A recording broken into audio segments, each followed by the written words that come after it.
7 నెలల కాలంలో ఇవాళ కాంగ్రెస్ పార్టీ అంటే ప్రజలకు ఎందుకు ఇంత కోపం వస్తున్నది మనందరికీ కూడా తెలుసు.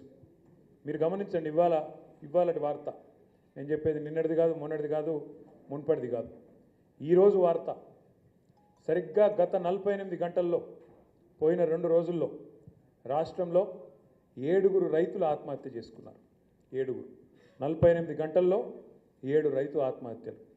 ఇంకో దిక్కు అక్కడ శ్రీశైలం లెఫ్ట్ బ్యాంక్ కెనాల్ కోసం తవ్వుతున్న సొరంగంలో ఆ యాక్సిడెంట్ జరిగి దాదాపు 2.5-3 కిలోమీటర్ల ఆ సొరంగం అంతా కూలిపోయి 8 మంది కూలీలు అందులోనే ఇరుక్కపోయి ఉన్నారు. కానీ కాంగ్రెస్ ప్రభుత్వం ఏం చేస్తున్నది? ఇక్కడ 7 రైతులు చచ్చిపోతారు, ఆత్మహత్య చేసుకుంటారు.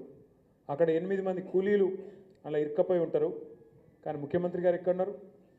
ఎన్నికల ప్రచారంలో బిజీగా ఉన్నాడు. ఏం ఎన్నికల ప్రచారం అది? ఆ ఎన్నికతోనే మన గవర్నమెంట్ మారేది ఉందా? కింద మీద అయ్యేది ఉందా? ఒక ఎమ్మెల్సీ ఎన్నిక ప్రచారం. దానికోసం హెలికాప్టర్ వేసుకొని పోయి అక్కడ ఎన్నికల ప్రచారంలో ముఖ్యమంత్రి గారు సిద్విలాసంగా మాట్లాడుతున్నాడు. ఈ ఎలక్షన్ గెలిస్తేంది పోతేంది అని చెప్పి అక్కడ మాట్లాడుతున్నాడు. అంటే వెనకటికి రోమ్ నగరంలో, రోమన్ సామ్రాజ్యంలో ఒక చక్రవర్తి ఉన్నానట. ఆయన పేరు నీరో. రోమ్ నగరం అంటుకొని తగలబడిపోతుంటే ఆయన మాత్రం ఫిడేల్ వాయించుకుంటూ కూర్చున్నాడట. రేవంత్ రెడ్డి గారి కథ కూడా గట్లే ఉన్నది. ఎందుకంటే ఓదికి ఇక్కడ 7 రైతుల ఆత్మహత్య 48 గంటల్లో 8 మంది కూలీలు ముఖ్యమంత్రి గారి సొంత జిల్లాలో అక్కడ సొరంగంలో ఇరుక్కొని పోయి ఉన్నారు. ఇది ఏది సోయి లేదు ఆయన మాత్రం ఆయన పాటికి ఆయన ఇవాళ చక్కర్లు కొడుతూ గాలి మోటార్లు తిరుగుతూ గాలి మాటలు చెప్తూ మళ్ళీ ఢిల్లీకి పోయినట 36సారి. ఇప్పుడే నాకు అర్జెంటు పని ఉన్నదని ఢిల్లీకి పోయినట. 35 సార్లు పోయి పీకింది ఏంది, 36సారి పోయి పీకేది నాకు ఇలా అడుగుతా. 36 సార్లు. నేను నాకు కోపంతో చెప్తలేను, కేవలం మీరు ఆలోచించమని కోరుతున్నా. 35-36 సార్లు పోయి కనీసం మంత్రివర్గ విస్తరణ కూడా చేసుకోలేకపోతున్నాడు. ఇంకా అందులో కూడా 6 ఖాళీలు ఉన్నాయి, అది కూడా పూర్తి చేసుకోలేడు. కనీసం రాష్ట్రానికి హోంమంత్రి లేడు, విద్యాశాఖ మంత్రి లేడు, సంక్షేమ శాఖ మంత్రి లేడు, అవి కూడా నియమించుకోలేని అసమర్థుడు ఈయననట. పెద్ద పెద్ద మాటలు, కేసీఆర్ను మాయం చేస్తా అంటాడు, కేసీఆర్ ఆనవాళ్ళు లేకుండా చేస్తా అంటాడు. తెల్లారి లేస్తే కేసీఆర్ జపం చేయని రోజు ఉండదు, కేసీఆర్ జపం చేయని రోజు ఉండదు. నోరు ఇప్పితే, నోరు తెరిస్తే కేసీఆర్ తప్ప ఇంకోటి యాదికి రాదు. నిద్రలో కూడా కేసీఆర్ యాదికి వస్తాడు, అది కూడా పక్కా. వాస్తవం ఏంటంటే నిజంగా చెప్తున్నా, ఇది మీకు తెలుసు, నాకు తెలుసు, రేవంత్ రెడ్డి కూడా తెలుసు.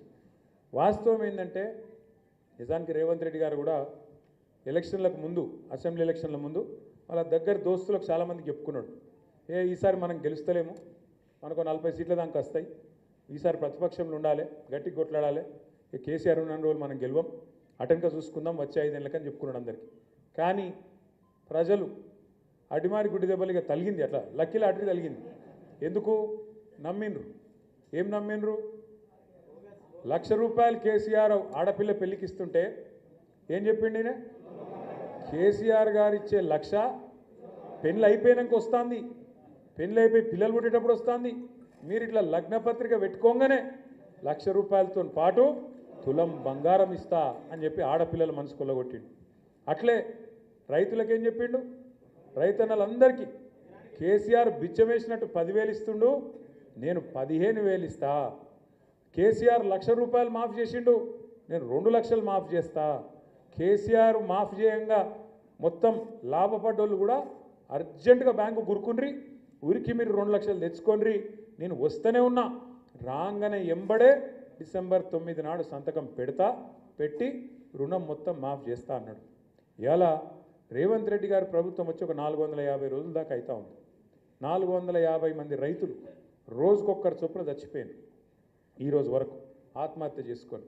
మనం ఆలోచించాలి మరి. కేసీఆర్ ప్రభుత్వంలోనేమో ఈ పరిస్థితి లేకుండే.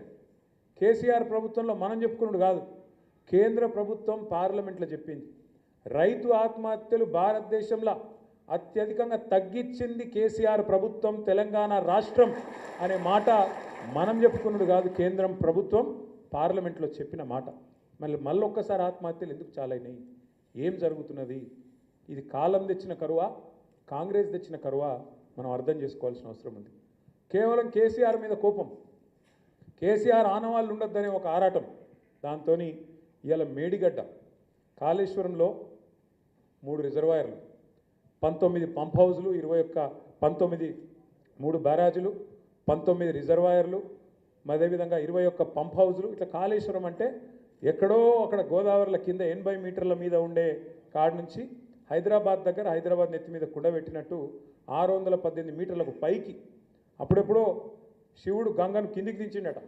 కేసీఆర్ ఏమో గంగను పైకి తీసుకొచ్చిండు. అక్కడ 80 మీటర్ల నుంచి 618 మీటర్ల కాడికి తీసుకొచ్చి కొండపోచమ్మ సాగర్ నింపి కాళేశ్వరం అనే ప్రాజెక్టు ప్రపంచంలోనే అతిపెద్ద లిఫ్ట్ ఇరిగేషన్ ప్రాజెక్ట్. ఆ ప్రాజెక్టు కట్టిండు. అందులో 3 బ్యారేజీలు ఉన్నాయి. అందులో 3 బ్యారేజీలల్లా 340 పిల్లర్లు ఉన్నాయి. 340 370 పిల్లర్లు ఉన్నాయి. అందులో ఒక్క పిల్లర్కు పర్రె పట్టింది, ఒక్కటి. దాన్ని పట్టుకొని ఎంత కథ చేసిర్రు అప్పుడు. కాంగ్రెస్ వాడేమో దున్నపో తినింది అంటాడు, బీజేపీ వాడేమో దుడ్డని కట్టేరా అంటాడు. ఆ పర్రెను పట్టుకొని ఇక దానికి రాహుల్ గాంధీని తెచ్చి ఎన్డీఎస్ఏనట, ఇంకోటట ఆగమేఘాల మీదకొచ్చి ఇగో ఇది చూసినారు, ఇగో ఇదే పర్రె ఇగో చూసినారు, మొత్తం పోయింది. 1,00,000 కోట్లు ఇళ్ళకెళ్ళి పోయినాయి, పర్రెలకెళ్ళి త్వరలకెళ్ళి కిందికి వీకినాయి. మొత్తం జనాన్ని ఆగం చేసి కాళేశ్వరం అంటేనే అవినీతి, ఇది అది డామ్ డూమ్ అని చెప్పి